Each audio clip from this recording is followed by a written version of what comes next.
Doctor ने साहब ने कहा कि आपको ना बहुत जल्दी सारा कुछ याद आ जाएगा। देखे ना, मैं से मैं बात नहीं करता, आप मेरे कमरे से बाहर जाए। कौन नाम है मैडम? मैं बीवी हूँ तुम्हारी। वो होगी, लेकिन अब मेरी याददाश्त जा चुकी है। अच्छा एक मिनट, अभी हम तुम्हें अपनी शादी के एल्बम दिखाते हैं। अरे वो सब मत दिखाओ, नहीं तो और क्रैक हो जाएंगे। ये देखिए निकाह हो रहा है हमारा। याद नहीं आ रहा कुछ भी। याद नहीं आ रहा कुछ? रुके ये देखे।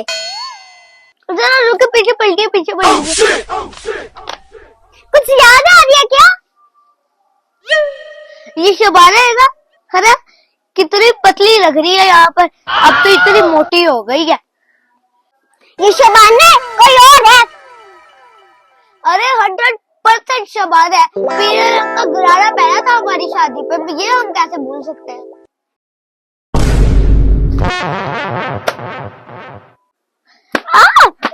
अरे याद आ गया, तुम मेरी बीवी हो। आगे ना याद है वापिस।